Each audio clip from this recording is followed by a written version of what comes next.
సోదరి గారికి, సోదరి శ్రీ గారికి, సోదరి రాజుకి మన ప్రభు మన రక్షకుడైన యేసుక్రీస్తు పరిశుద్ధమైన నామములో శుభాలు తెలియజేస్తున్నాను. దేవుడు మిమ్మల్ని దీవించును గాక. ఆమేన్. ప్రభువుకు ప్రియమైన దేవుని సంగమా, మనము ఏ ప్రభు అయితే శ్రమ పడ్డారో, ఆయన సిలువ పడ్డారు, ఆయనను గురించి మనము ఈ శ్రమకాల సిల్వ ధ్యాన కొడుకులు ధ్యానించుకుంటున్నాం. ఆయన 2024 సంవత్సరాల క్రితం పరలోకం నుంచి భూలోకానికి మానవుడిగా మానవ రూపం దాల్చుకుని వచ్చి ప్రపంచ మానవాళ్ళందరి వరకు కూడా ఆయన శ్రమపడి, సిలువబడి, చనిపోయి, సమాధి చేయబడి 3వ రోజున లేఖనాల ప్రకారం లేచి పరలోకానికి ఎక్కి సర్వశక్తి గల దేవుని కుడి చేతి పైన కూర్చుని ఉన్నాడని పరిశుద్ధ గ్రంథం తెలియజేస్తుంది. దేవునికి స్తోత్రం చెప్తామా? ఆయన భూలోకానికి రాకముందు, ఆయన ప్రపంచ మానవాల వరకు భూలోకానికి రాకముందు, ఆయన శ్రమ పడకముందు, ఆయన చనిపోకముందు, ఆయన సమాధి చేయకపోకముందు, ఆయన భూలోకానికి రాకముందే ఆయన వస్తారని, ఆయన వచ్చి సమస్తాన్ని నెరవేరుస్తారని, ప్రపంచ మానవులకు ప్రాణం పెడతారని దేవుడు తన పరిశుద్ధ ప్రవక్తల నోట క్రీస్తు పూర్వము 700 సంవత్సరాల క్రితము తన పరిశుద్ధ ప్రవక్తల నోట ఆయన ప్రవచనం చేశాడు. దేవుడికి స్తోత్రం చెప్తారు. దేవుడు తన పరిశుద్ధ ప్రవక్తల ద్వారా ప్రవచింపచేసిన మాటలను ఇప్పటికీ 2024 సంవత్సరాల క్రితం ప్రభుని యేసుక్రీస్తు భూమి మీదకి వచ్చి ఆయన సమస్తము నెరవేర్చారు. దేవుని నామం మహిమపడుగా.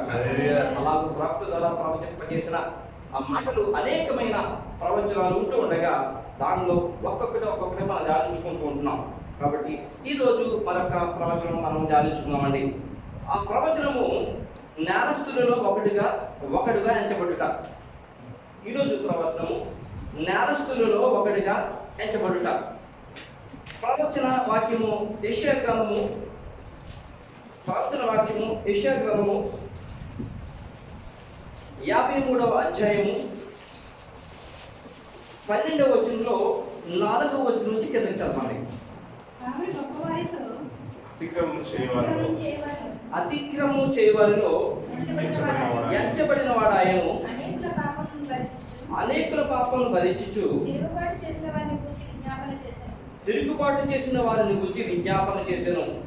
ఈ యొక్క ప్రవచనము అతిక్రమము చేయవారిలో ఎంచబడిన వాడాయను. అతిక్రమము చేయవారు అనగా నేరము చేసిన వాడిగా ఆయనను ఎంచారట. ఆయన నేరస్తుడిగా, అతను అతిక్రమం చేసిన వాడిగా, లేకపోతే ఆయన పాపము చేసిన వాడిగా పరిగణింపబడ్డాడట. ఏమండి, ఎవరి చేత ఆయన పరిగణింపబడ్డాడు అని అంటే, భూలోకమందున్న మనుషుల చేత ఆయన నేరం చేసిన వాడిగా, అతిక్రమం చేసిన వాడిగా ఎంచబడ్డాడట. ఈ మాటను ప్రభువు యేసుక్రీస్తు ఈ లోకానికి వచ్చి 2024 సంవత్సరాలు కాగా, ఆయన రాకముందే 700 సంవత్సరాల క్రితము ప్రవక్త ద్వారా దేవుడు మాట్లాడుతున్నాడు. ఆయన ఈ లోకానికి వస్తాడని, ఈ లోకానికి వచ్చి ప్రపంచ మానవాళి నిమిత్తము ఆయన శ్రమ పడతాడని, శ్రమ పడిన తర్వాత ఆయన సిలువ పడతాడని, సిలువ వేయబడిన తర్వాత ఎందుకు సిలువ వేయబడ్డాడు అని అంటే, ఆయన నేరము చేశాడు అని, ఆయన అతిక్రమం చేశాడని, ఆ అతిక్రమం చేసిన వారిలో ఒకడు అని భూలోకమందు మనుషులు అంటారని ముందే దేవుడు ఎరిగి దేవుడు ముందే ఆయన ప్రవక్తల నోట ఈ మాటను ప్రవచింపజేశాడు. దేవుడికి స్తోత్రం చెప్తామా? దీన్ని బట్టి చూస్తే మనకు భయం వేయట్లేదండి. అంటే మనము ఈ లోకానికి వచ్చింది మొదలుకొని మనం ఈ లోకం నుంచి తిరిగి వెళ్ళే వరకు కూడా మన గురించి ప్రభువుకి ఏం తెలుసు? సంపూర్ణముగా తెలుసు. దేవుని నామం మహిమను గాక. అందుకని మనందరి గురించి కూడా ఆయన పరిశుద్ధ గ్రంథాలను రాయించాడట. తల్లి గర్భం పుట్టిన మొదలుకొని మన కొరకు ఒక గ్రంథం రాయించాడట. మన జీవితాంతం కూడా మనకి జీవితం యొక్క పరిస్థితులు ఎలా ఉంటాయో, ప్రభువు యేసుక్రీస్తు వారు ఈ లోకానికి రాకముందు క్రీస్తు పూర్వం 700 సంవత్సరాల క్రితం ఆయన ఈ లోకానికి వస్తాడని వచ్చిన తర్వాత ఆయన సిలువ వేస్తారని, సిలువ వేసినప్పుడు నేరస్తుడిగా ఆయన అంచబడతాడని దేవుడు ముందే తన ప్రవక్తల ద్వారా ఏం చేసినట్టండి? రాయించాడు. అలాగూ ఆయనను అతిక్రమం చేసిన వాడిగా, నేరం చేసిన వాడిగా ఎవరు పరిగణించారు అని అంటే, ఎవరంటే మనుషులు. ఏమండి? ఎవరు పరిగణించారు? మనుషులు.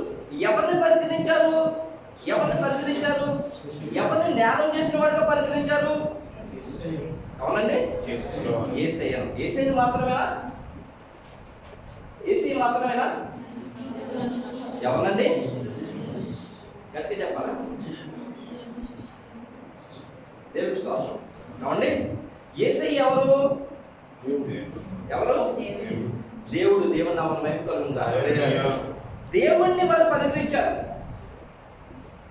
దేవుణ్ణి వారు నేరం చేసిన వాడిగా, ఏమండి, అతిక్రమం చేసిన వాడిగా ఆయనను ఇచ్చారట, పరిగణించారట. ఎవరిని? దేవుని. ఆశ్చర్యం అనిపించట్లేదా? దేవుడు నేరం ఎలా చేస్తాడు చెప్పండి? దేవుడు నేరం చేస్తాడా? కానీ దేవుడిని పరిగణించారట. మరి దేవుడు అంటే చాలా మంది ఒప్పుకో, దేవుడు ఏంటంట? ఆయన దేవుడు ఏంటంట? ఎందుకంటే ఆయన దేవుడు అనుకుంటే నేరం చేసిన వాడు అని వారు అనేవాడు కాదు. ఆయన అతిక్రమం చేసిన వాడు అని అనేవారు కాదు. వారు మనసులో వారికి ఎలా ఉందంటే ఆయన దేవుడు కాడు, ఆయన నేరం చేసిన వాడు అనే ఉద్దేశం ఉంది. కాబట్టి వారు అలా పరిగణించారు. ఆ యొక్క ఉద్దేశాన్ని ఈరోజు పటాపంచం చేస్తున్నాం మనం వాక్యము ద్వారా. అపోస్తలుడు పౌలు గారు మనకు బాగా తెలుసు. అపోస్తలుడు పౌలు గారి గురించి, ఈ పౌలు గారు సౌలుగా ఉన్నప్పుడు గమాలీయుల పాదముల యొద్ద ధర్మశాస్త్ర గ్రంథాన్ని సంపూర్ణంగా పఠించిన వ్యక్తి. అనగా పొలైనను సులైనను తప్పుకోకుండా సంపూర్ణంగా ఈ యొక్క ధర్మశాస్త్ర గ్రంథాన్ని పఠించిన వ్యక్తి ఎవరు? సౌలు. ఏమండి? అలాగూ పఠించిన వ్యక్తి నాకంటే గొప్పవాడు లేడు, నాకంటే జ్ఞానవంతుడు లేడని వెలుగుతూ ప్రభువైన యేసుక్రీస్తు యొక్క శిలువను, యేసుక్రీస్తు నమ్మని వారిని బహుగా హింసిస్తూ ఉన్నప్పుడు, బహుగా బాధపడుతున్నప్పుడు, చంపడానికి కూడా సిద్ధమవుతూ ఉన్నప్పుడు దేవుడు ప్రభువైన యేసుక్రీస్తు వారు అతనికి ప్రత్యక్షమైనప్పుడు అతని జీవితం పూర్తిగా మారిపోయిన దేవుడికి స్తోత్రం కలుగునుగాక. ఆయన ఏమన్నారో తెలుసా అండి? సౌలా, ముళ్ళు కోలాలకు నువ్వు ఎదురు తిరగలవా? ఒక్కసారి అతని జీవితం మొత్తం మార్చేసుకుని ఆయన ఆ యొక్క ప్రభువుని, యేసుక్రీస్తు ప్రభువుని అప్పటి వరకు ఒక సామాన్యుడిగా, ఒక మనిషిగా అతిక్రమం చేసిన వాడిగా చూశాడేమో. ఎప్పుడైతే ప్రభు యొక్క స్వరం విన్నాడో, ప్రభు యొక్క శక్తిని ఆయన రుచి చూశాడో, వెంటనే అతను మనసు మారిపోయి అతను ఏమంటాడో తెలుసా అండి? సౌలు పౌలుగా మారిన తర్వాత ఏమంటాడో తెలుసా అండి? ఆయన సర్వాధికారి అనే దేవుడు నామమున మహిమ కలుగునుగాక. రోమీయులకు రాసిన పత్రిక 9 చూడండి. రోమీయులకు రాసిన పత్రిక అపోస్తలుడు పౌలు గారు 9వ అధ్యాయం 5వ వచనం. పితరులు వీరి వారు శరీరం బట్టి క్రీస్తు వీరిలో పుట్టెను. ఈయన సర్వాధికారి అనే దేవుడై ఉండి నిరంతరము స్తోత్రార్హుడై ఉన్నాడు. ఆమేన్. సర్వాధికారి అయిన దేవుడై ఉండి ఈయన ఎలా ఉన్నాడంటే సర్వము పైన అధికారి అయిన దేవుడే ఉండి నిరంతరము స్తోత్రార్హుడై ఉన్నాడు. దేవుడు నామమున మహిమ కలుగునుగాక. పరలోకమందున్న దేవుడు ఎవరికైతే కెరూబులతోను, శరాబులతోను, పాటలతోను, దేవతలతోను, పరిశుద్ధుల పెద్దలతో నిత్యము యెహోవా పరిశుద్ధులు స్తుతించబడుతున్నాడు. ఈయన కూడా అదే విధముగా స్తుతించబడుతూ ఉన్నాడట, స్తోత్రార్హుడై ఉన్నాడట అని చెప్తూ ఆమేన్, అవును కాకని పౌలుగానే తెలియజేస్తున్నారు. అయితే ఆ సర్వాధికారి అనే దేవుడు, ఏమండి, ఆ సర్వాధికారి అనే దేవుడు ఆ సర్వాన్ని అనగా ఆ శక్తిని, ఆ మహిమను విడిచిపెట్టి రాకూడదని అనుకోలేదు. కానీ నన్ను ప్రపంచ మానవాళ్ళని ప్రేమించి ఆ మహాభాగ్యాన్ని విడిచిపెట్టి భూలోకానికి దాసుని స్వరూపము దాచుకుని వచ్చాడు. ఆ విషయాన్ని అపోస్తలుడు పౌలు గారు ఫిలిప్పీ సంఘానికి రాసిన పత్రిక 2వ అధ్యాయము 6వ వచనంలో రాయబడి ఉంది. చూడండి. ఆయన దేవుని స్వరూపము ఆయన దేవుని స్వరూపము కలిగిన వాడైండి దేవునితో సమానముగా ఉండుట విడిచిపెట్టకూడని భాగ్యమని ఎంచుకోనలేదు కానీ సరిపోతున్నాయి. ప్రియమైన సంగమం, ఆయన దేవుని స్వరూపము కలిగిన వాడైండి, అవునండి, దేవుని స్వరూపము కలిగిన వాడైండి దేవునితో సమానముగా ఉండుట విడిచిపెట్టకూడని భాగ్యమని ఎంచుకోలేదట. దేవునితో సమానముగా ఉన్నాడు. దేవుని నామాలు మహిమ కలుగుతుంది. ఎలా ఉన్నాడని దేవుడితో ఎలా ఉన్నాడో తెలుసా? నేను సమానంగానే ఎలా ఉన్నాడో తెలుసా? సర్వశక్తిమంతుడు దేవుడు, పరలోకమంతుడు, అత్యున్నతమైన మహిమ కలిసిన మాసం మీద ఆయన కూర్చుని ఉంటే ఆయన ఏదైతే మాట్లాడుతూ ఉన్నాడో ఆ మాటే ఆనాడు, ఏమండి, వాక్యమైన యేసు. ఈనాడు యేసు, ఆనాడు ఆ వాక్యం. ఏమండి, ఆ వాక్యం అనగా అనగా తండ్రి అయిన దేవుని స్తుతిస్తే ఎవరిని స్తుతించినట్లు? యేసుని స్తుతించినట్లు. అవునంటారు కదంటారా? అవునండి. ఆనాడు తండ్రి మాట్లాడితే ఎవరు మాట్లాడుతున్నట్లు? యేసయ్య మాట్లాడుతున్నట్లు. నేను మాట్లాడితే నేనే మాట్లాడినట్లు. డేవిడ్ గారు మాట్లాడితే డేవిడ్ గారే మాట్లాడినట్లు. వేణుబాబు గారు మాట్లాడుతుంటే వేణుబాబు గారు మాట్లాడినట్లు. మీరు మాట్లాడితే మీరు మాట్లాడినట్లే. అలాగే తండ్రి అయిన దేవుడు మాట్లాడితే ఎవరు మాట్లాడినట్టు? ఆయన మాట్లాడినట్టే. ఆయన వాక్యానికి శరీరాన్ని ఇచ్చి ఆయన భూమి మీదకి ఆయనను అంటే శరీరధారిగా ఆ వాక్యానికి శరీరం ఇచ్చి ఏమండి భూమి మీదకి శరీరధారిగా కృపాసత్య సంపూర్ణుడిగా ఇప్పటికి 2024 సంవత్సరాల క్రితం ఆయన భూమి మీదకి పంపించాడు. దేవుడు మన మహిమకలుగు గాక. అయితే దేవుడు కూడా భూమి మీదకి వచ్చి వెంటనే వెళ్ళిపోతే పర్వాలేదు, కానీ దేవుడు భూలోకములో కొన్ని సంవత్సరాలు ఉంటే మాత్రము తప్పనిసరిగా వారికి మరణము అంటే మరణ జీవాలు ఉంటాయి. పుట్టుకుంటుంది, మరణం ఉంటుంది. అలాగే తండ్రి దేవుడు అబ్రహాము కాలంలో వచ్చినట్లుగా మనం చూస్తాం. అబ్రహాము ఎండవేళ అని కూర్చున్నప్పుడు ఆయన దర్శించినట్లుగా మనం చూస్తాం. అయితే ఆయన వచ్చి వెంటనే వెళ్ళిపోతే శరీరం దాల్చుకుని వచ్చే అవకాశం ఉంది, కానీ అయితే ఆయన వాక్యానికి శరీరం వచ్చి భూమి మీదకి పంపిస్తే ఆయన 33.5 సంవత్సరాలు జీవించారు కాబట్టి ఆయన గుర్తుకుంది, మరణం ఉంది. కాబట్టి ఆయన తండ్రి దేవుడికి ఏమవుతాడు? భూమి మీద పుట్టిగా మరణము ఎవరుకున్నా కూడా సర్వశక్తి గల దేవుడికి ఏమవుతాడంటే కుమారుడు అవుతాడు. అందుకే ఆయన కుమారుడు లేక మనిషి కుమారుడు అని రాయబడుతుంది. దేవుని నామమున మహిమ కలుగును గాక. అయితే ఆయన దేవుని స్వరూపం కలిగిన వాడండి దేవునితో సమానముగా ఉండుట విడిచిపెట్టకూడని భాగ్యమని ఎంచుకోనలేదు, కానీ వేడవచ్చు మనుషుల పోలికగా పుట్టి దాసుని స్వరూపము ధరించుకొని తను తానే రిక్తునిగా చేసుకుని దేవుని నామమున మహిమ కలుగును గాక. ఆ సర్వశక్తి గల దేవుడు ఏమండి దేవునితో సమానముగా ఆయన ఆ దేవుని స్వరూపం కలిగిన వాడండి దేవునితో సమానం ఉండే భాగ్యాన్ని ఆయన వదిలిపెట్టి ఏమండి మనుషులు పోలుగా పుట్టి దాసుని స్వరూపం దాల్చుకుని భూమి మీదకి రావడం చూసి మనుషులు ఏమంటారంటే ఆయన్ని అతిక్రమం చేసిన వాడు, నేరం చేసిన వాడు అని ఆయనను ఎంచుతున్నారంట. ప్రియమైన సంగమం, ఎలా ఎంచుతున్నారు? అతిక్రమం చేసిన వాడిని ఎంచుతున్నారంట. దేవుడు అతిక్రమం చేస్తారా? దేవుడు నేరం చేస్తారా? చెప్పండి ప్రియమైన సంగమం, మన నోటితో మనం చెప్పాలి. చేస్తారా? దేవుడు ముమ్మాటికి చేయడు. దేవుడు నామమున మహిమ కలుగును గాక. ఆయన సర్వశక్తి గల దేవుడు, న్యాయాధిపతి దేవుడు. ఆయన ముమ్మాటికి ఆయన అతిక్రమం చేయడు, నేరం చేయడు. ఈ విషయాన్ని వల్ల బుద్ధి చెప్పినట్లుగా యోబు శిష్యుల్లో ఒకరైనా ఒక అతను చెబుతూ ఉన్నాడు. ఎందుకంటే యోబు ఎలాంటి వాడండి? యోబు ఎలాంటి వాడు? యథార్థవంతుడు, న్యాయవంతుడును, దేవుని యందు భయభక్తులు కలిగి చెడును విసర్జించిన వాడు. యోబు గ్రంథం 1:1 రాయబడింది. అవునండి, న్యాయవంతుడట, యథార్థవంతుడట, దేవుని యందు భయభక్తులు కలిగి చెడుతనం విడిచిపెట్టిన వాడట. ఎవరు? యోబు. మరి అలాంటి దేవుని యందు భయభక్తులు కలిగి న్యాయం కలిగి యథార్థత కలిగి ఏమంటే చెడుని విడిచిపెట్టిన వారికి ఎలాంటి స్నేహితులు ఉంటారు చెప్పండి? ఇంచుమించు సమకాలిక స్నేహితులు ఉంటారు. దాంట్లో ఏమాత్రం రోట్లేదు. ఏమండి అంటే అంత దేవుని భయభక్తులు కలిగి ప్రతిరోజు తన పిల్లలు ఒకవేళ తన మనసులో ఏమన్నా దేవుని దూషించి పాపం చేశారని చెప్పి వారి వరకు దేవుని దృష్టి మేము ఎప్పుడు ప్రసిద్ధులుగా ఉండాలని ఆలోచన కలిగిన యోగుకి స్నేహితులు ఎలాంటి వారు ఉంటారండి? ఇంచుమించు వాళ్ళు కూడా భయభక్తులు కలిగి వారు ఉంటారు కదా. వారిలో ఒకరైన ఎలుగు దేవుని గురించి చెబుతూ యోగు గ్రంథము 34:10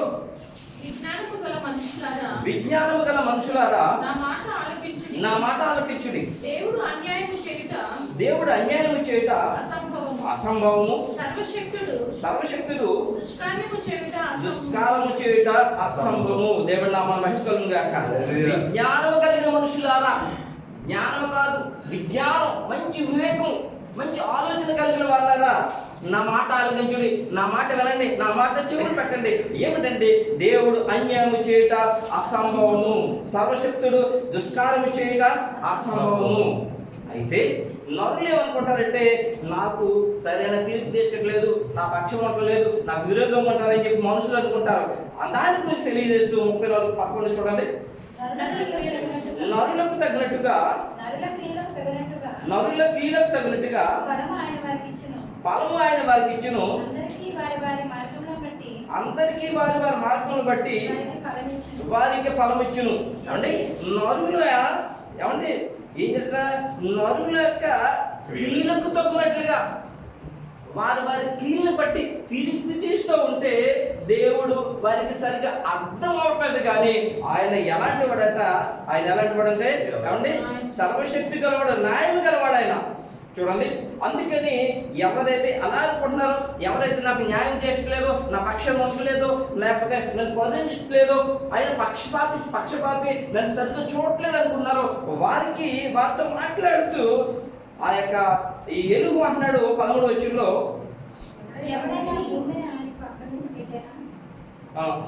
12 చూడండి. దేవుడు ఏమాత్రము దుష్కారము చేయుడు, సర్వశక్తుడు న్యాయము తప్పడు. ఎవడైనా భూమిని ఆయనకు అప్పగింత పెట్టినా, ఎవడైనా ఎవడైనా ప్రపంచ భారమును ఆయనకు అప్పగించినా, ఆయన తన మనస్సు తన మీద ఉంచుకుని ఎడల తన శ్వాస నిశ్వాసములను తన యొద్దకు తీసుకుని ఎడల శరీరులందరూ ఏకముగా నశించెదరు. తన మనస్సు తన మీద ఉంచుకుని ఎడల అనగా మనుషులు చేసే అతిక్రమలు కనుక ఆయన చూసినట్లయితే ప్రియులారా చాలా ప్రమాదం. ఆయన ప్రత్యేకించి న్యాయవంతుడు అయ్యండి వాళ్ళకి తీర్పు తీర్చాలంటే ఏ మనిషి కూడా బతికి బట్ట కట్టడు. ఆయన తన మనసు తన మీద ఉంచుకుని నెడల తన నిశ్వాసలను తన యొద్దకు తీసుకుని నెడల శరీరంలో ఏకముగా నశించెదరు, నరులు ధూళి అయి పోదరు. ఆయన నిశ్వాసలు మనిషికి ఏమిచ్చాడండి?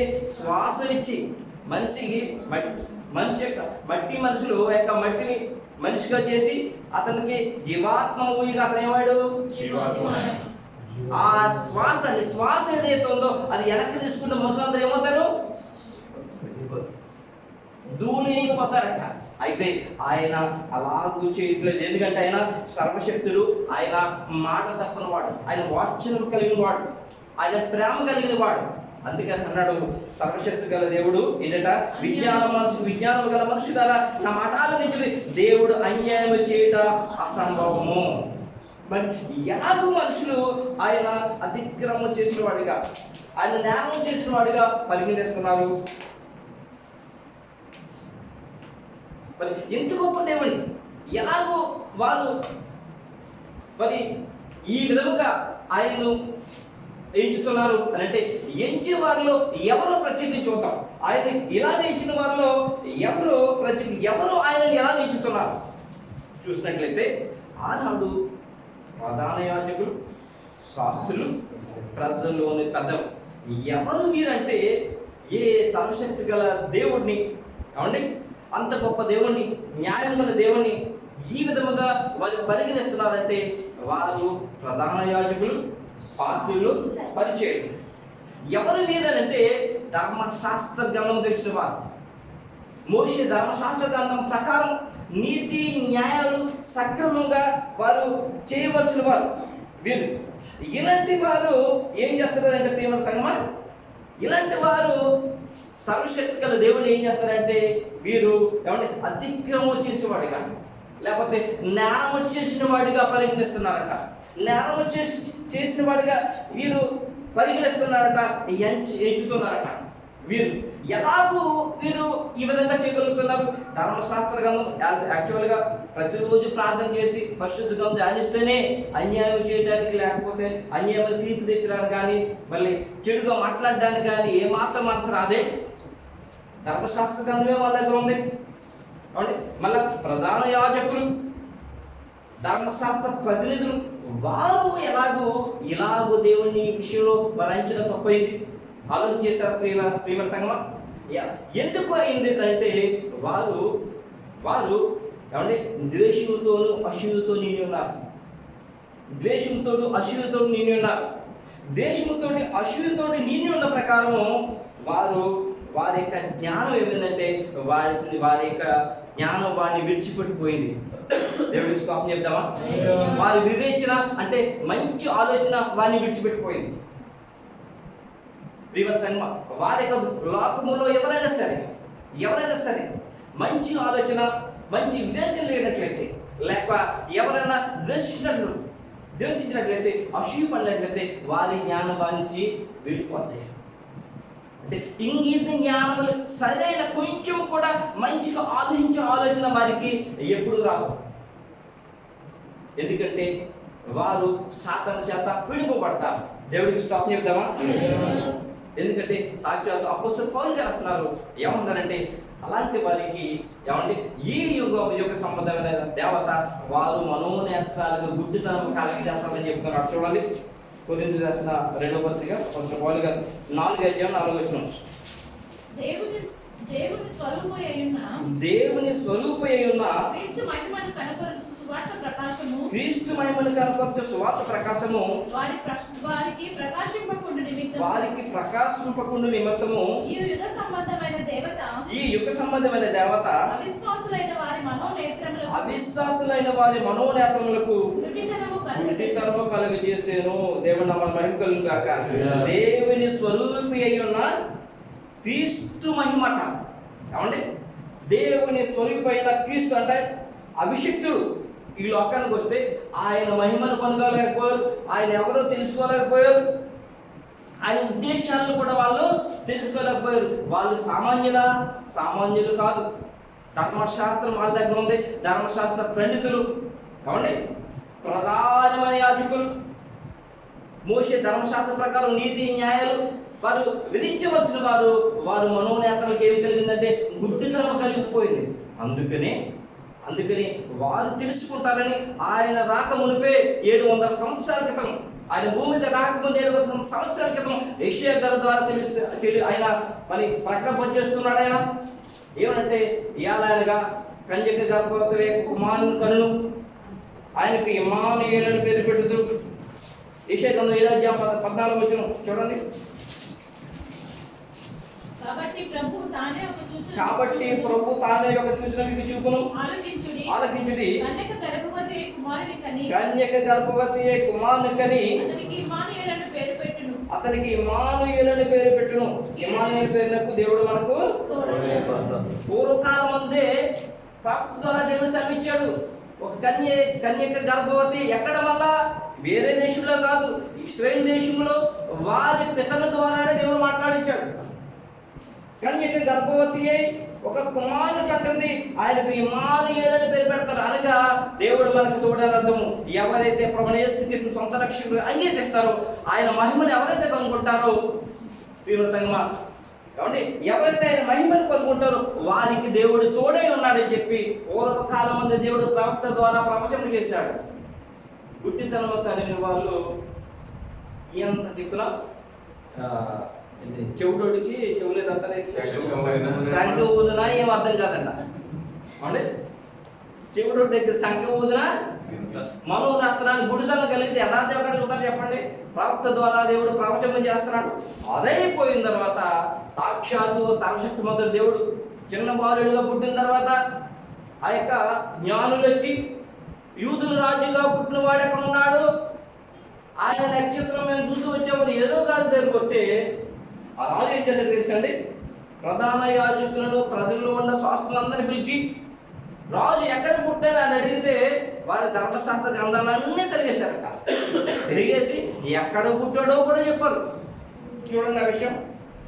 మత్తయి సువార్త 2:4. కాబట్టి రాజు ప్రధాన యాజకులను ప్రజలలో నుండి శాస్త్రులను అందరినీ సమకూర్చి క్రీస్తు ఎక్కడ పుట్టినని వారిని అడిగాను.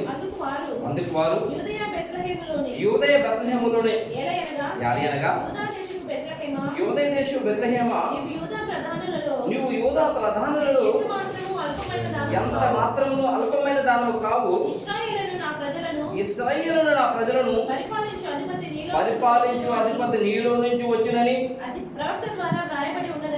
ప్రవక్త ద్వారా రాయబడి ఉన్నదని అన్నారట. దేవుడికి స్తోత్రం కలుగుగాక. రాజు ఎక్కడ పుడతాడంటే యూదా దేశం బెత్లెహేములోనే పుడతాడు. అది ప్రవక్త ప్రవచనం చేశాడని సాక్షాత్ అన్ని క్షుణ్ణముగా చూశారు. అయినా ఎలక్ట్లేదు వాళ్ళ బలుగులు. చూడండి, ఎవరు? ప్రధాన యాజకులు, శాస్త్రులు, ఏమండి ప్రజల్లో ఉన్న పెద్దలు, సాక్షాధారంతో సహా దేవుడు గ్రంథాలను రాయి చూపిస్తుంటే, లేఖలను రాయి చూపిస్తుంటే చదువుతున్నారు కానీ వారి మనోనేత్రాలు ఏం చేస్తున్నాయి? గుడ్డితనం కలిగిపోతున్నాయి. వారికి ఏమీ తెలియట్లేదు, అంధకారంలో జీవిస్తున్నారు. మోషే కూడా ఆ పెద్దలతో చెప్పి ఆయన కూడా రాయించాడు. నాలాంటి ఒక ప్రవక్తను మీలో దేవుడు పుట్టిస్తాడు, ఇది ఆయన మాట వినండి అని. ఇన్ని ప్రవచనాలు ఉన్నప్పటికీ కూడా వారు మనోనేత్రాలు వేపునండి గుడ్డితనం కలిగి ఆ దేవుడిని ఏం చేశారో ఏమండి నమ్మలేదు. ఆయన శక్తిమంతుడిగా గుర్తించలేదు. వారికి ఎలా ఉన్నాడంటే అతిక్రమం చేసేవాడు ఉన్నారు. ఎందుకు వారికి అలా కనిపించాడంటే వాళ్ళలో ఏమి లేదంటే ప్రేమ లేదు. ప్రేమ లేదు. వాళ్ళ ద్వేషము అసూయతో నిండిపోయి ప్రభువుని ఎలాగో చంపుదామనే ఉద్దేశంతో ఉన్నారు. కానీ ఈయన ఎవరు, ఎక్కడి నుంచి వచ్చాడు, ఈయన మాటలు చూస్తుంటే ఆనందం కలుగుతుంది అని ఒక్కరోజైనా వాళ్ళు ఆలోచించినట్లయితే ప్రభు యొక్క గొప్పతనం తెలుస్తుంది వాళ్ళకి. కానీ ఏనాడు ప్రభుని గురించి ఆలోచించిన సరి కదా, వాళ్ళు ప్రేమ అనేది లేదు. ప్రియమైన సంగమ, పరిశుద్ధ గ్రంథంలో అవునండి ప్రభు యేసుక్రీస్తు శిష్యుడు రాయించిన మాట, దేవుడు ప్రేమాస్వరూపుడు. ఎవరండి దేవుడు? ప్రేమాస్వరూపుడు. ప్రేమ లేనివాడు దేవుని ఎరుగడు. ప్రేమ లేనివాడు ఎవరిలో అయితే ప్రేమ ఉంటుందో వాళ్ళు ఎవరిని ఎరుగుతారంటే దేవుణ్ణి ఎరుగుతారు. దేవుణ్ణి ఎరిగితే తన యొక్క సహోదరుని ప్రేమిస్తారు, తన వారిని ప్రేమిస్తారు, తన పొరుగు వారిని ప్రేమిస్తారు.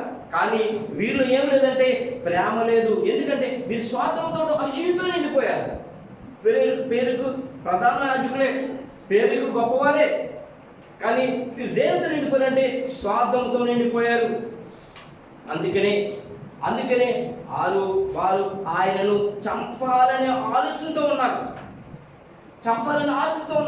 పరిశుద్ధ గ్రంథం కూడా ఏమని సెలవిస్తుందంటే ఆ ధర్మశాస్త్ర గ్రంథం ఏమండి తన సహోదరుని ద్వేషించిపోవడం నరహంతకుడు అని రాయబడింది. అవేమీ కనిపించలేదు. నిన్ను వల్ల నీ పొరుగు వారిని ప్రేమించాలని ధర్మశాస్త్ర గ్రంథం తెలియజేస్తుంది. అవేమీ కనిపించలేదు. ఆలోచించండి, పాపము చేయాలన్నా కూడా, అన్యాయం చేయాలన్నా, అక్రమం చేయాలన్నా, ఒకరి మీద నింద వేయాలన్నా వారి మనోనేత్రాలకు ఏమీ కనిపించవు. కళ్ళు మూసిపోతాయి. ప్రియమైన సంగమ, వారు అంత గొప్పవారని అనిపించుకున్నా వారి మనోనేత్రాలు ఏమైపోయినాయంటే మూసుకుపోయినాయి. మనోనేత్రాలు మూసుకుపోయిన ప్రియమైన సంగమ, ఆయన ఎవరో తెలియట్లేదు.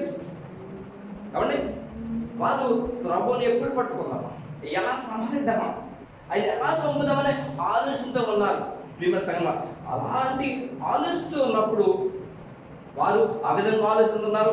ప్రభు అయిన యేసుక్రీస్తు ఆయన యెరూషలేములో తాను పట్టబడిన రాత్రి పస్కా విందులో ఆయన పాల్గొని తన శిష్యులకి అందరికీ చెప్పి ఆయన ఒలీవ కొండకి వెళ్ళినప్పుడు ఆయన ఏ మాట గురించి అయితే మనం ధ్యానిస్తున్నామో, యెషయా అతిక్రమం చేయవారిలో ఎంచబడిన వాడు ఆయన, అదేవిధంగా ఏమండి ఆయన జ్ఞానం చేసిన వాడు మనం ధ్యానిస్తున్నాం కదా, ఆ మాట యొక్క పరమార్థాన్ని, లేఖనాన్ని ఆయన తన శిష్యులతో తెలియజేస్తున్నాడు. ఆయన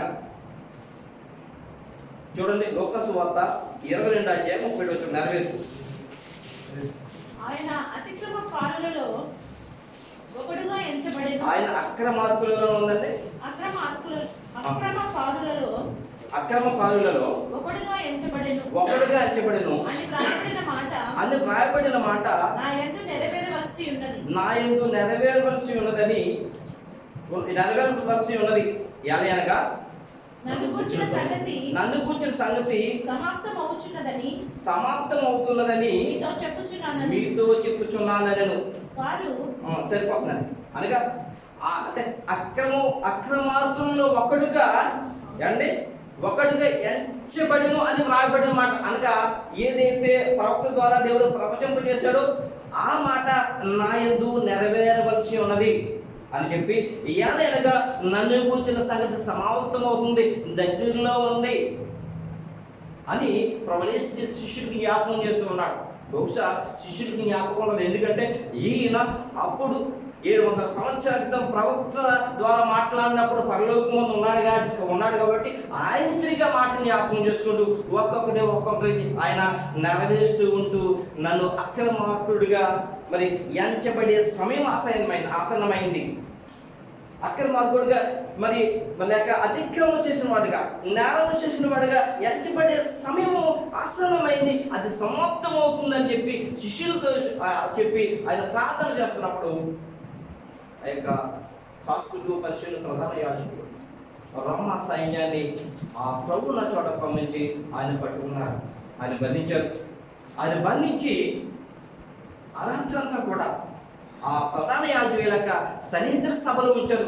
యాజకులుగా ధర్మశాస్త్ర గ్రంథం ప్రకారం వెంటనే ఎవరికి శిక్ష వేయకూడదు, వెంటనే ఎవరు దోషం ఎంచకూడదు. కానీ వారు ప్రభుని ఏ విధంగా చంపుదామనే ఉద్దేశంలో ఉన్నారు కాబట్టి ఆ రాత్రి తీర్పు తీర్చేసి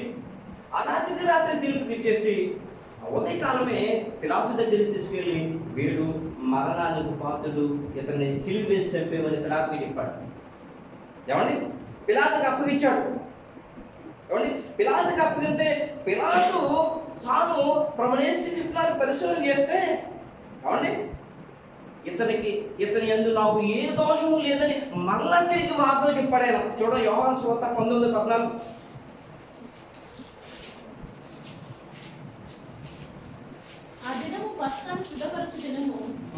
అప్పుడు ఉదయం 6 గంటలు పిలాతు మరలా వెలుపలికి వచ్చి ఇదిగో ఈయన యందు ఏ దోషమును నాకు కనబడలేదని మీకు తెలియనట్లు ఈయనని మీ యొద్దకు వెలుపలికి తీసుకుని వచ్చి ఉన్నానని వారితో ఆయనను. ఈయన యందు నేను నాకు అప్పు చెప్పరే, ఈయన చంపమని, ఈయన సిలువేమని, ఈయన యందు ఏ దోషము నాకు కనబడలేదని ఇదిగో వెలుపలికి తీసుకొచ్చి ఉన్నానంటే అప్పుడు మరలా ప్రధాన యాజకులు ప్రజలందరూ కూడా, బంధువులందరూ కూడా ఆయన సిలువేమని అడిగారట. చూడండి 19:6. ప్రధాన యాజకులను బంట్రోతులను ఆయనను చూసి సిలువేమని కేకలు వేయగా పిలాతు ఆయన యందు ఏ దోషము నాకు కనబడలేదు కనుక మీరే ఆయన్ని తీసుకొని పోయి సిలువ వేయుడని వారితో చెప్పాను. అంటే నాకు ఏ దోషం కనిపించలేదైనా ఆయన ఏ నరం కనపడలేదు. ఎవరికి? పిలాతు కనిపించలేదట. పిలాతు విశ్వాసం అంటారా? ఎవరికి కనిపించాలి? ఆయన నేరం లేనివాడుగా ప్రధాన యాజకులు కనిపించాలి, కానీ పిలాతు కనిపిస్తున్నాడు ఆయన నేరం లేనివాడిగా. అతనికి ఏ దోషం లేదు, అతనికి ఏ నేరం లేదు అని మరి వారితో చెబితే, అయితే అప్పుడు వీరు అంటున్నారు కదా, మాకు ఒక నియమం ఉంది. ఏమిటా నియమం అంటే ఎవరైతే దేవుడి కుమారుడుగా చెప్పుకుంటారో వారు చావాలి అని చెప్పి.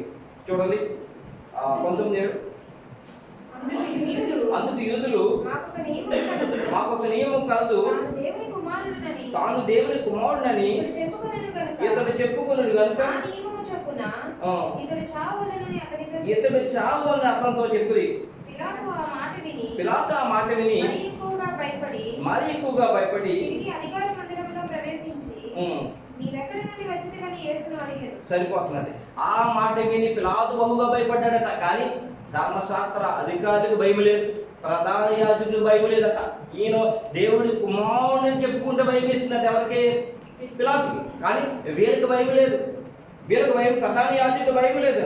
అయితే అప్పుడు మీరే తీసుకెళ్ళి ఆయన సిలువ ఇవ్వండి చెప్పి, ఎందుకంటే అతను ఆ పిలాతుకి ఏ దోషం కనిపించలేదు, ఇక మీరే సిలువ ఇవ్వమంటున్నారు కాబట్టి మీరే తీసుకెళ్ళి సిలువ ఇవ్వమంటే అప్పుడు ప్రభువైన యేసుక్రీస్తుని తీసుకెళ్ళి అవునండి సిలువ వేసేటప్పుడు ఎడారి పక్కన ఒకరిని కుడి పక్కన ఒకరిని సిలువ వేశారట. ఇక చూడండి యోహాను సువార్త 19:18. అక్కడ ఈ వైపున ఒకరిని ఆ వైపున ఒకరిని మధ్యన వేసి ఉంచి ఆయనతో కూడా ఇద్దరిని సిలువ వేసింది. మత్తయి సువార్తలో అయితే క్షుణ్ణముగా ఆయన గురించి రాయబడింది. మత్తయి 27:30 చూడండి. మత్తయి సువార్త 27:38. మరియు కుడివైపున ఒకడును ఎడమ వైపున ఒకడును ఇద్దరు బందిపోటు దొంగలు ఆయనతో కూడా సిలువ వేయబడింది. కుడి వైపున ఒకడును ఎడమ వైపున ఒకడును ఇద్దరు బందిపోటు దొంగలు కూడా సిలువ వేయబడ్డారట ప్రభుతో కూడా. ప్రభు ఎక్కడ ఉన్నారో మధ్యలో ఉన్నారు. ఈ మాట చాలా జాగ్రత్తగా గమనించండి. ఇద్దరు ముగ్గురు దొంగలు కూర్చొని మాట్లాడుకుంటున్నారు అనుకోండి. ఒక మంచివాడు వెళ్ళి వాళ్ళతో మాట్లాడితే చూసే వాళ్ళు ఏమనుకుంటారు అంటే ఏమనుకుంటారు? చూసే వాళ్ళకి ఇతను కూడా దొంగ అనుకుంటారు లేదా? లోకంలో ఉన్న జనానికి ఏం తెలుసు? ఇద్దరు బందిపోడు దొంగలు మధ్యకి తీసుకెళ్ళి ప్రభు యేసుక్రీస్తుని సిలువేశారు. దానికి పోయే వాళ్ళు ఏమనుకుంటారు? ఈయన నేరం చేశాడు, ఈయన అతిక్రమం చేశాడు. అందుకే కొంతమంది తలలు చుట్టూ ఆయన తిట్టారు. ఉమ్ము కూడా జరిగింది. ఏమనుకుంటున్నారు? నేరం చేసిన వాడు అనుకుంటున్నారండి. అయితే ఆశ్చర్యకరమైన విషయం ప్రియమైన సంగమా, ఒక ఆశ్చర్యకరమైన విషయం, దేవుడు చేసే ఏ పని అయినా చాలా ఆశ్చర్యకరం ఉంటారు. ప్రభువుని యేసుక్రీస్తుని ఆ బందిపోటు దొంగల కంటే ఒక రోజు ముందే వేయచ్చు కదా, ఒకరోజు వెనకాలనే వేయచ్చు కదా. దేవుడు అదే రోజు ఆ బందిపోటు దొంగల మధ్యలో ఎందుకు వేయించాడు? సర్వశక్తి మంతుడైన దేవుడు ఆ బందిపోటు దొంగ మధ్యలో వేయించినందుకు ప్రభువుని యేసుక్రీస్తు అతిక్రమం చేసిన వాడిగా వారిని పరిగణించేటానికి ఎలాగో దేవుడు అవకాశం ఇచ్చాడు. అద్భుతమైన దేవుని ప్రణాళికలు. ఈ మాట చూసినట్లయితే చాలా గొప్ప ఆశ్చర్యం అనిపిస్తుంది. అంతేకాకుండా దేవుడు ప్రేమించే విధానం చూస్తే చాలా గొప్పగా అనిపిస్తుంది. ఎందుకంటే ప్రియమైన సంగమా, ఇద్దరు బందిపోటు దొంగలు అదే రోజు సిలువ వేయవలసి ఉంటే వారితో పాటు ప్రభువుని యేసుక్రీస్తుని కూడా సిలువ వేశారు. అయితే అక్కడ జరిగిన సంభాషణ ఏమిటంటే, అక్కడ ఉన్న ఇద్దరిలో ఒకతను ప్రభువును దూషిస్తూ నువ్వు దేవుడి కుమారుడు కదా, నువ్వే రక్షించుకుని నన్ను కూడా రక్షించుకుని ఒక దూషిస్తే రెండో కూడా అంటున్నాడు కదా, మనము అదే శిక్షలో ఉన్నాము కదా, మనం తప్పు చేసాం, పాపం చేసాము కాబట్టి మనం శిక్షణ అనిపిస్తాం. ఈయన ఏ దోషము లేనివాడు, ఏ పాపం లేనివాడు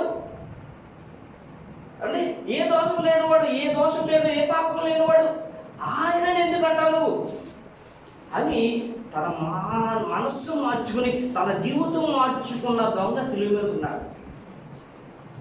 అర్థమైందన్న మాట అంటే, అనగా ఒక దొంగని రక్షించడానికి దొంగ స్థానంలో దిగిపోవడానికి తండ్రి దేవుడు ఒప్పుకున్నాడు, ప్రభువు యేసుక్రీస్తు ఒప్పుకున్నాడు. దేవుని నామమున మహిమ కలుగుగాక. అతిక్రమం చేసి వారిని విడిపించడానికి ఆయన అతిక్రమం చేసిన వాడిగా ఏమండి మనుషుల చేత చెప్పుకున్నా పర్వాలేదు కానీ అతను రక్షించడానికి, అలాగనగా నశించి దానిని వెతికి రక్షించుడు తగ్గించుడు ఎవరిచ్చారండి? మనిషి కుమారుడు ఇచ్చాడు. లూకాసు వార్త 19:10 చూడండి. నశించిన దానిని వెతికి రక్షించుటకు మనిషి కుమారుడు వచ్చినని అర్థంతో చేసుకుని, ఇది జక్కయ్య గురించి తెలియజేసిన మాట ఇది.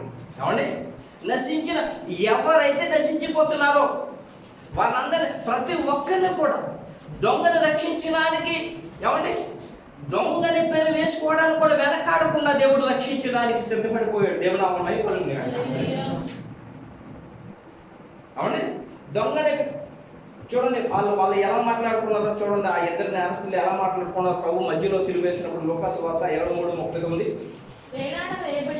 వేలాడదీయబడిన ఆ నేరస్తులలో ఒకడు ఆయనను దూషించుచు నీవు క్రీస్తువు కదా, నిన్ను నీవే రక్షించుకును, మమ్మల్ని కూడా రక్షించమని చెప్పాను. అయితే రెండవ వాడు వారిని గద్దించి నీవు అదే శిక్షా విధిలో ఉన్నావు నీవు అదే శిక్షా విధిలో ఉన్నావు కనుక దేవునికి భయపడవా? మనకైతే ఇది న్యాయమే. మనము చేసిన వాటికి తగిన ఫలము పొందుచున్నాము.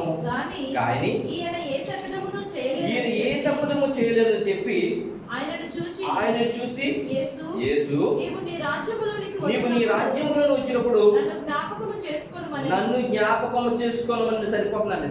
దేవుని ప్రియమైన సంగమా, ఆయన ఆఖరుపు రక్తపు బొట్టు కాచి వరకు కూడా ఎవరినైనా ఒకరిని రక్షించామనే ఉద్దేశం, ఎవరినైనా ఒకరిని కాపాడదామనే, నరకము నుంచి తప్పిందామనే తాపత్రయముతో ఉన్నాడు ఆయన. దేవుడు నామమున మహిమ గాక.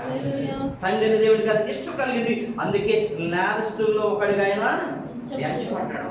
ఎంచబడి ఇదిగో పశ్చాత్తాపంతో ఉన్న యొక్క దొంగను చూసి బందిపూడి దొంగండి ఎలా ఉంటాడంటే ప్రియులరా, అమాయక ప్రజలు దారిని వెళ్తూ ఉంటే వాళ్ళ మీద దాడి చేసి వాళ్ళ దగ్గర ఉన్న వస్తువులన్నీ తీసివేసుకొని అవసరమైతే చంపేసి ఏమంటే కఠినమైన ఉదయం కలవారు. అలాంటి బందిపూడి దగ్గరలో దొంగలు ఇద్దరిలో ఒకతను ప్రభువును చూసి తన మనసు మార్చుకొని పశ్చాత్తాపడి దేవుడిగా గుర్తించడమే కాదు, నా పాపాలను తీసివేయడానికి ఈయన గొప్పవాడిని గుర్తించాడు. దేవునామమున మహిమ కలుగును గాక.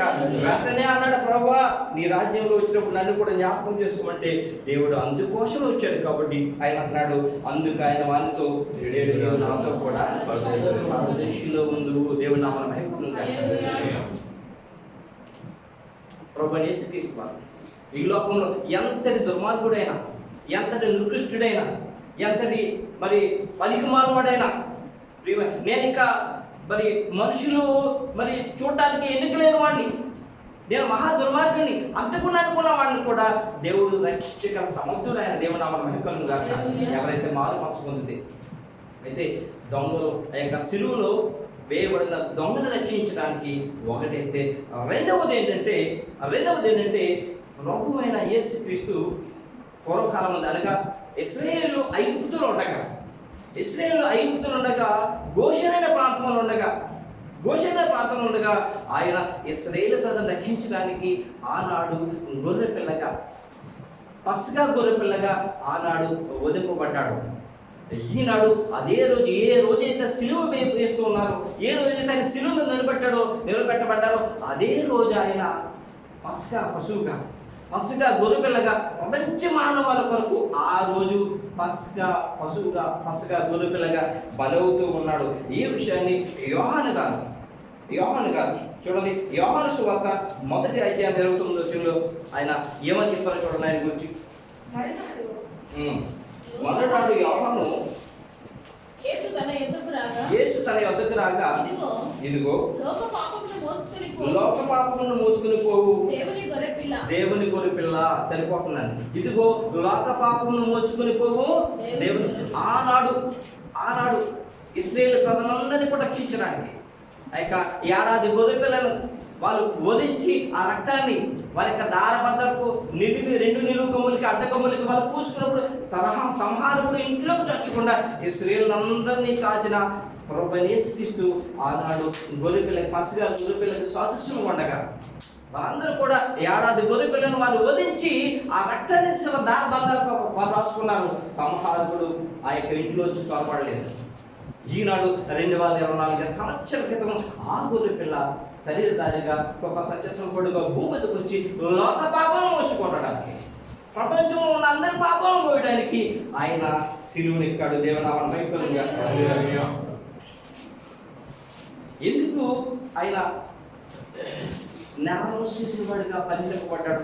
ఎందుకు అతిక్రమం చేసిన వాడిగా పరిగణింపబడ్డాడంటే గుండెల మీద చేసి చెప్పాలి, నా కొరకు నీ కొరకు ప్రపంచ మానవాల కొరకు ఆయన నేరస్తుడిగా పరిగణింపబడ్డాడు. మంచి వారి కొరకు కాదు. కాబట్టి రోగం కలవారికే డాక్టర్ కావాలి. ఏమండి, రోగం లేని వాడికి వైద్యులు అవసరం లేదు. పాపికే కావాలి దేవుడు. అందుకే నా కొరకు నీ కొరకు ప్రపంచ మానవాల కొరకు నేరము చేసిన వాడి కొరకు ఆయన నేరము చేసిన వాడిగా పరిగణింపబడ్డాడు. నేరము చేయని నీవు ఈ ఘోర పాపి కొరకు భారమైన సిలువ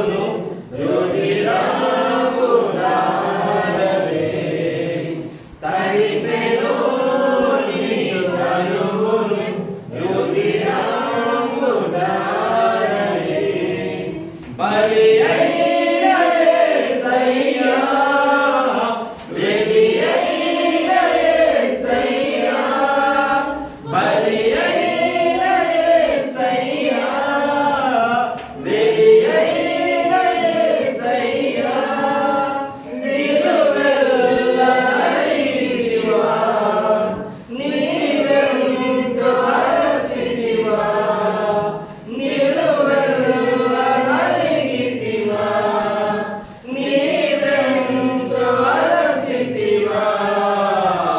సిలువలో సిలువలో పాగోడ కల్వరిలో తులువల మధ్యలో వేలాడిన యేసయ్యా, తులువల మధ్యలో వేలాడిన యేసయ్యా.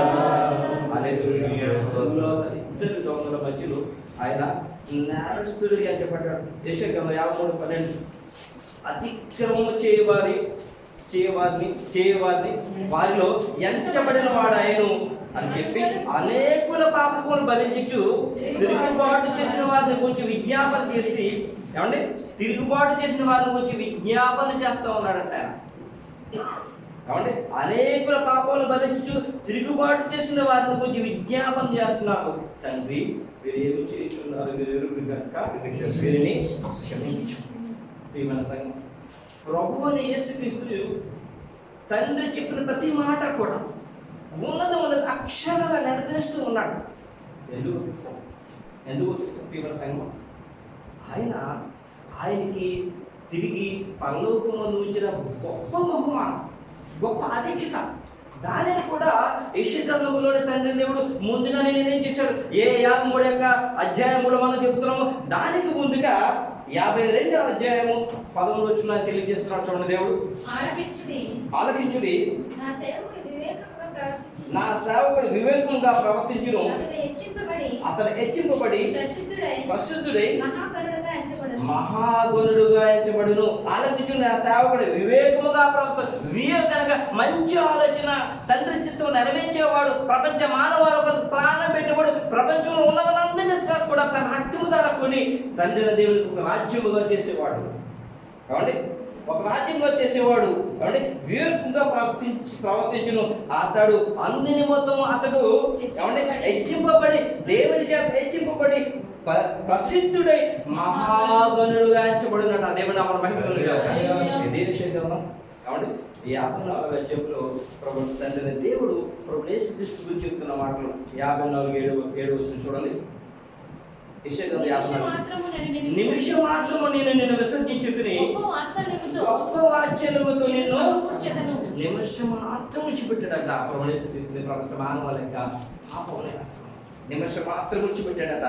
గొప్ప వాత్సల్యముతో ఆయనకు తిరిగి మహిమనివ్వడానికి, ఆయనకి మహిమనివ్వడానికి, ఆయనకు గనుడుగా చేయడానికి ఆయన వాత్సల్యము చూపుతా ఉన్నాడట. ఇంకా 11 చూడండి, 8 చూడండి, 54:8 మహోద్రేహం కలిగి నిమిషమాత్రము నీకు విముఖుడనైతిని, నిత్యమైన కృపతో నీకు వాత్సల్యము చూపుదును అని నీ విమోచకుడగు యెహోవా సెలవిచ్చుచున్నాడు. దేవుని నామమున మహిమ కలుగుగాక.